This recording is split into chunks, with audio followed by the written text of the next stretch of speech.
Welcome in. Saturday night means it's time for DFS Chalk Talk, brought to you by Triple Play Fantasy. We get it going right after this.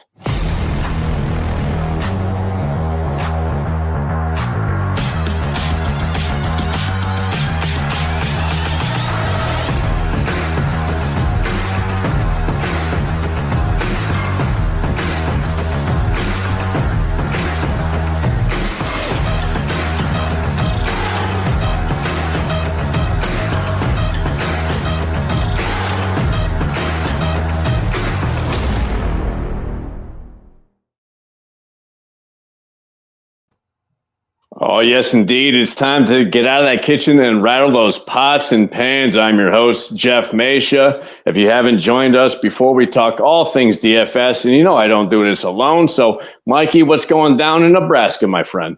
Not much, man. It's just starting to cool down, starting to get ready for those trees to start changing colors, something that I missed living down in Florida, man. That's one thing I'm excited for, is watching the leaves change and all that. I know that's lame, but I'm excited about it, but pumped up. Nothing lame about that, man. We're from New England. Speaking of New England, Joseph, the leaves aren't changing yet, but getting close there, brother. No, they are not, but the times are changing, my friend. And, it's been interesting having draft week pretty much all week. I've already had a couple drafts, and, it's funny. The old guard, I feel old because players I remember being, rookies are now in the second half of their career and just flowing down the depth chart that I can't wait to dig into some of the veteran wideouts that people seem to have lost faith in going into the season. It is true. It sucks to be the age of pretty much all these guys' dads. So, but in any case, if you haven't joined us before, we get into all things DFS. However, this is still pre-draft time. We got week one main slate coming up September 8th. So we're going to get into that next week. We're going to cover, last couple weeks, we got into wide receivers. This week, we'll get into some wide receivers again, some tight ends, and then Joseph's got a lineup for his one-game slate coming up on Thursday. So I'll actually let Joe lead into that because we got the game coming up on Thursday. I'm not very good at the one-game slates. Joe, you're actually pretty good at it, so I'd like to get your thoughts on that one coming up. Love that one-game slate, but it's nice to have it back, too. So opening night, Baltimore at KC. Just as a reminder, too, obviously KC with the repeat. Last year it was opening night, Detroit at KC, and Detroit pulled off that upset that, kind of propelled them to the best Detroit Lion football season ever, right? That was the best Detroit season in the history of that franchise, I believe. Baltimore coming off a disappointing loss in the playoffs last year, trying to do it again. Should be a really good first week matchup. You're looking at it from a fantasy perspective. What has changed about these teams? From a Kansas City perspective, they're a year older, but they're also a year more successful once again. Isaiah Pacheco, who has come on the last 2 years, he is really starting this season as the focal point of that offense. As you watch them last year, they became more conservative as the year went on. Obviously, when Mahomes needs to make a play, he does so better than anybody else in the league. But Pacheco is going to be the focal point. Love getting him in there. You're going to get 15 to 20 carries. And as the season progressed last year, he was actually starting to catch the ball for them too. So I'm loving him at 8,400. I'll stay with Kansas City real quick. Other thing that has changed for them, they've revamped the wide receiver position a little bit. Kadarius Toney just got released. MVS, I believe, is gone. They brought in Hollywood Brown, who I believe is not going to play week one because he's a little beat up. So the rookie that came on last year, Rashee Rice, is still obviously going into the season as their number one. And then the buzz offensively for them going into this season is the rookie Xavier Worthy. And help me out, Mikey. Where's he coming from? TCU, I believe. TCU, Xavier Worthy, from what you hear and see a little bit, Tyreek Hill type speed. Looks like they quickly got some chemistry between Mahomes and Worthy in the preseason. So I'm going Worthy 5,800. He's really slotting in as their number 2 wideout to start the season. So hard to pass up that price. I'm going to play Travis Kelce also at 9,600. Again, in a close game, a big game when they need to play.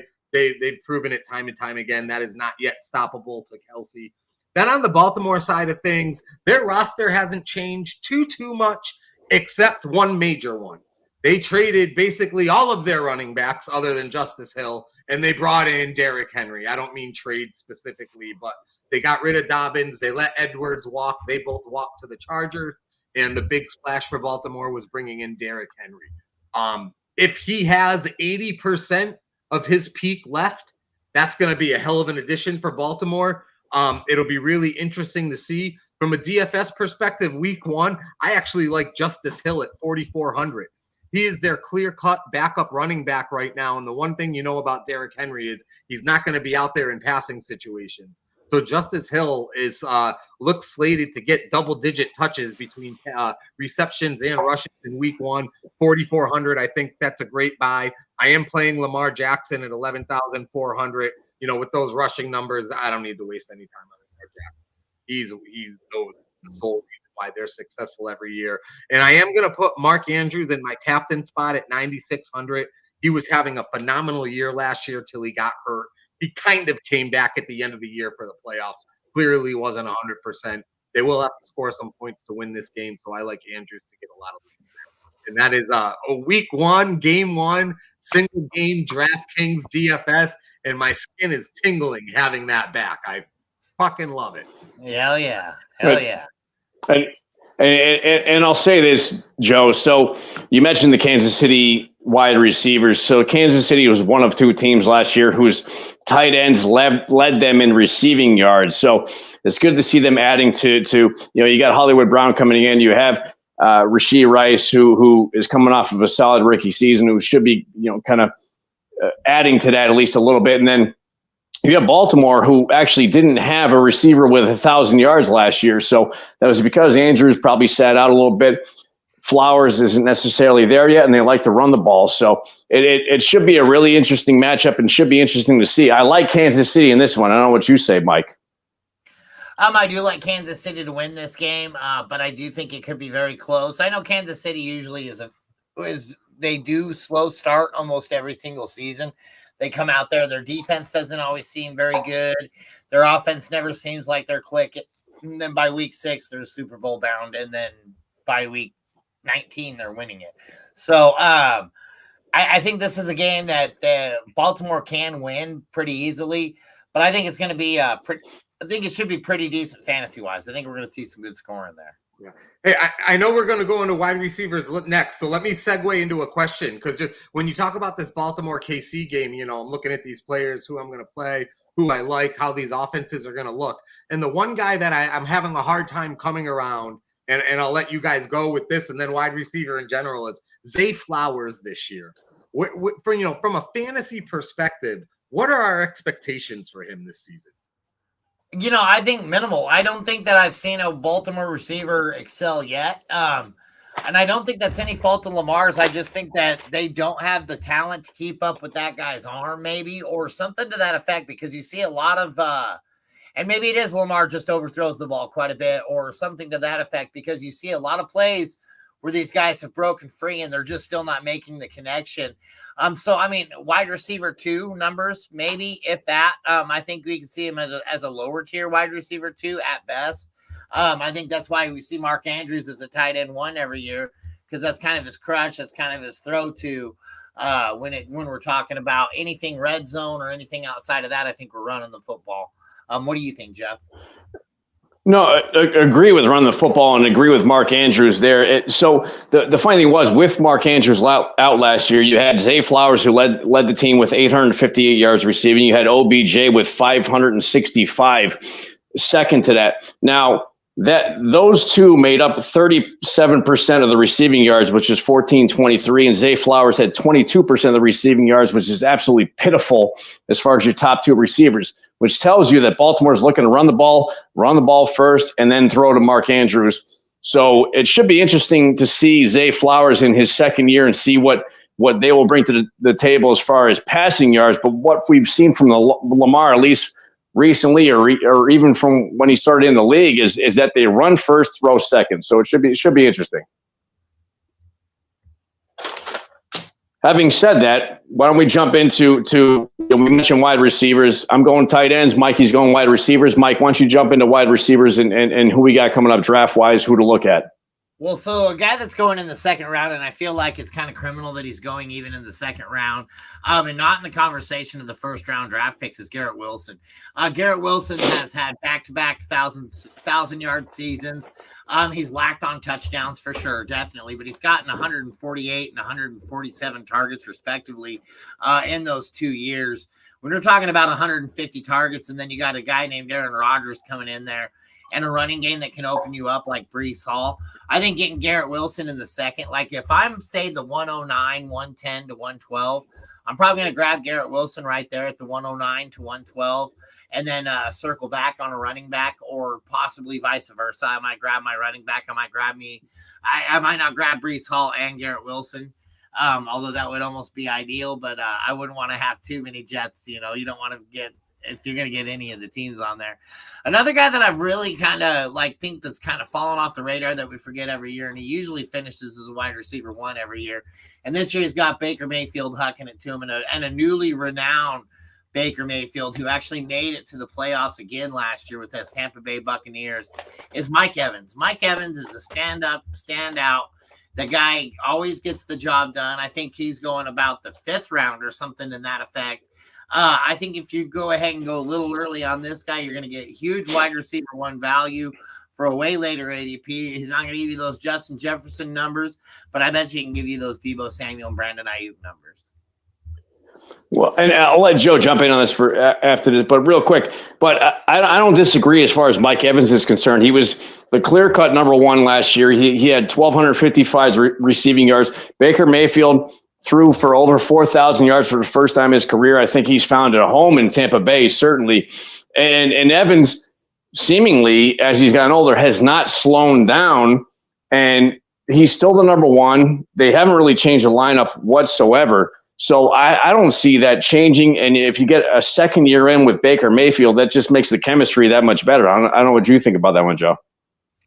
Yeah, I like Mike Evans. It's funny. He's one of the guys I was alluding to before.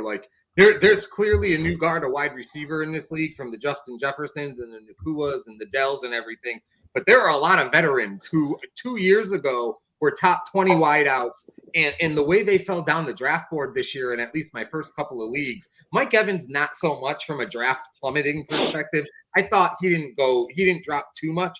But when I'm looking at DK Metcalf, Cooper Kupp, who was a few of the other guys, I feel like teams don't know what to do with the Chicago wideouts because there's just so many of them. I think maybe the same thing with Stephon Diggs in Houston. He's another guy that has slid down the board. Devonta Adams hung around way longer than you would expect, understanding no quarterback. I get that. But there were just a lot. I felt like an old fantasy football player this week because there were just a lot of veterans that we've just been so used to them being consistent.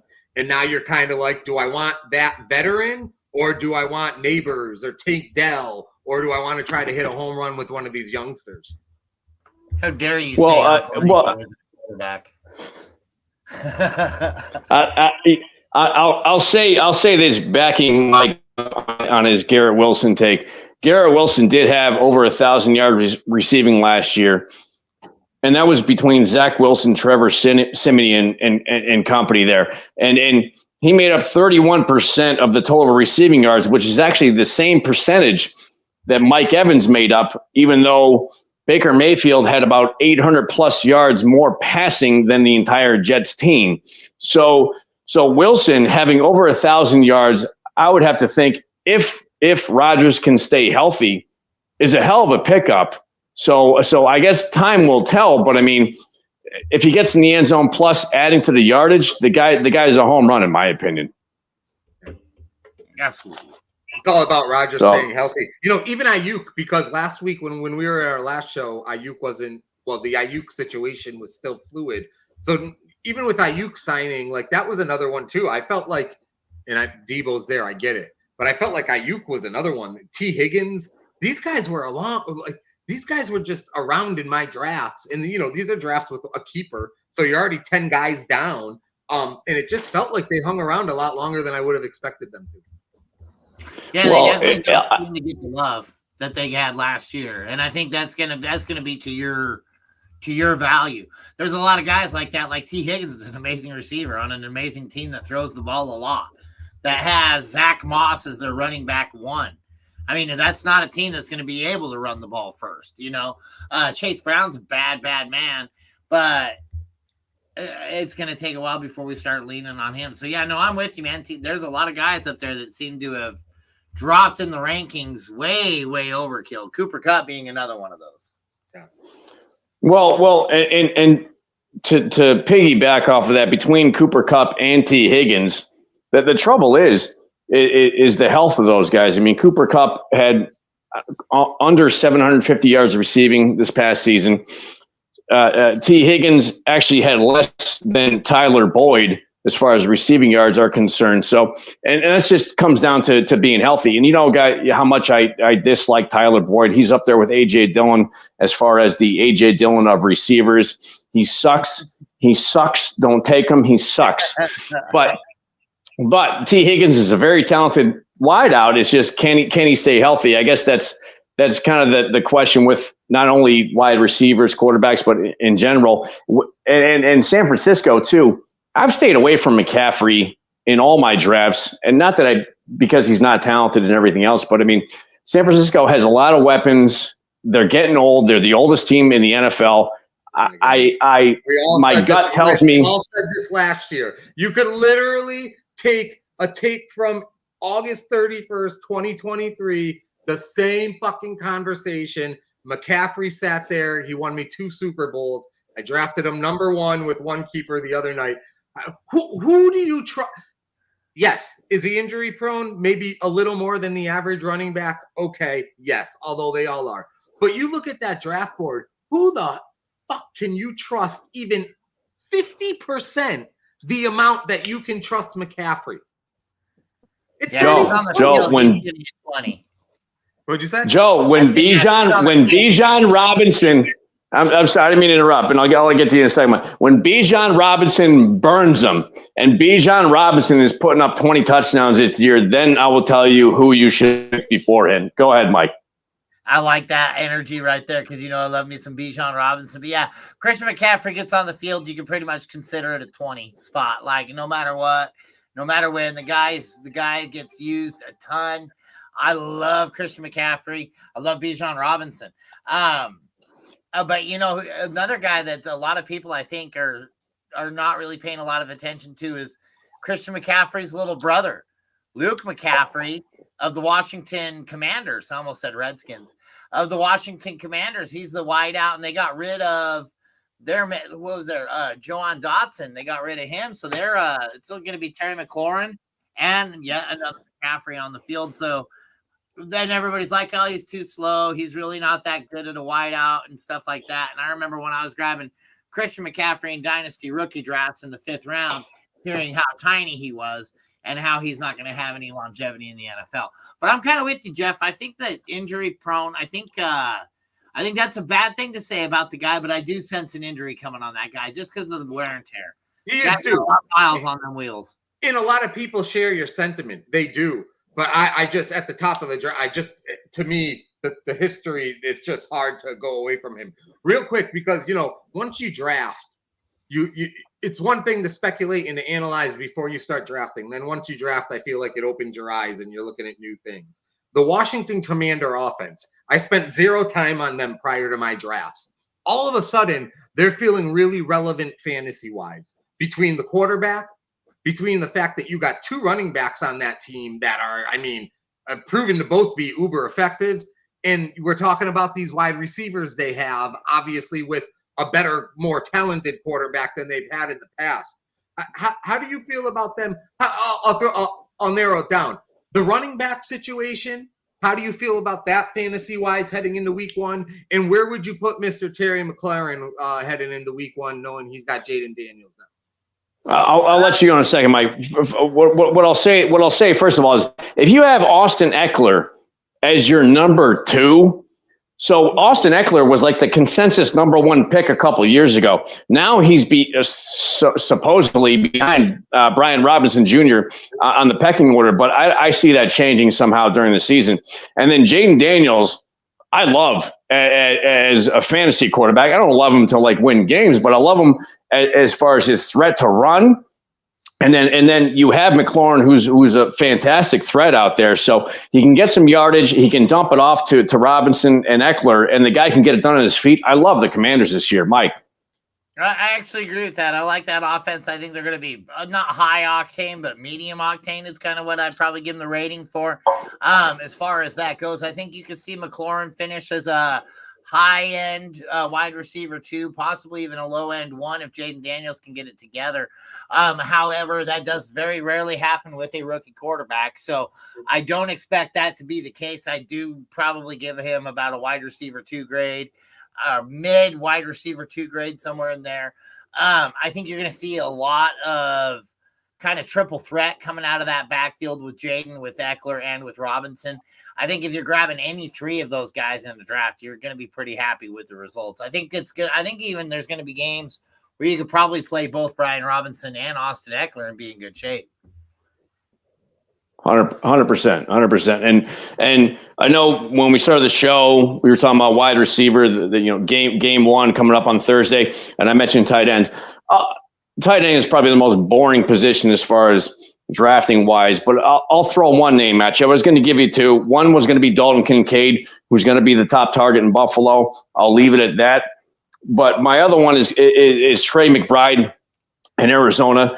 You want to talk about the first 7 games for Arizona? Number one, I told you at the beginning of this that there were 2 teams where the tight end led in receiving yards. One was Kelsey in Kansas City. The other was Trey McBride in Arizona.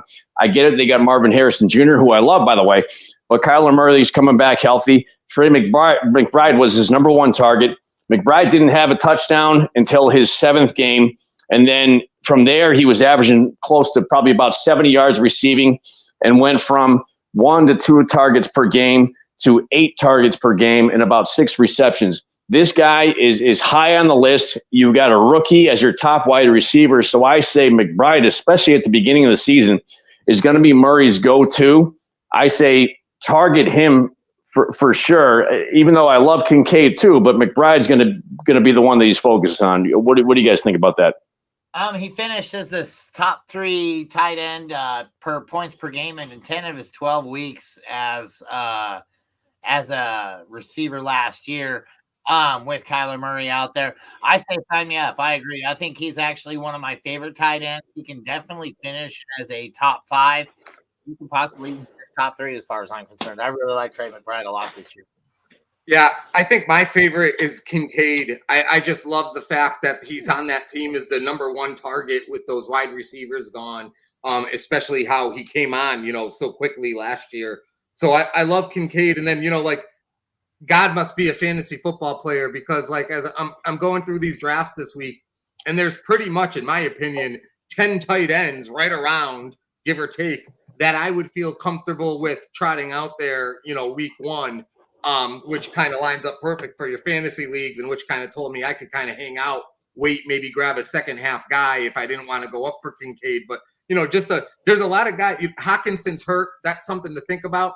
He's effective, but he's not going to start the season playing. Can you get him for really good value? And then, I'll just remind people about an Evan Ingram, who was phenomenal last year. He sticks around quite a while on the draft board. Our good friend David and Yoko. There's a lot of questions about what he's going to do this year with Watson back under center, but hard to ignore the season he had last year. And then my guy where, if you're going to wait as long as possible, my guy that I do like in that situation is Jakey Ferguson from the Cowboys, who had a pretty good year last year. And I expect him to kind of have the same type of year, if not better, for the Cowboys this year. It wouldn't be me if I didn't talk about an Atlanta Falcon in one of our shows. And I'm ready to get hurt again. Let's do this. Kyle Pitts. I think Kyle Pitts is going to have himself one hell of a year. You know who I love as a tight end? Anyone who's on the same team as Kirk Cousins. So if you got me Kirk Cousins and Kyle Pitts, I'm gonna be pretty happy on Kyle Pitts. He's another guy that I'm pretty stoked about this year. I'll tell you what, I think that is a great way to leave it to. I know that tight end isn't the sexiest position to talk about, but all Great points there, and especially finishing that one off. Kyle Pitts is a hell of a talent, and now that he has Cousins there, Cousins likes to throw to tight ends, that's for sure. So any parting words, gentlemen? Josh Jacquez, he says he likes our videos of the NBA draft. Awesome, man. Thank you. That definitely was not us. I can barely spell NBA. So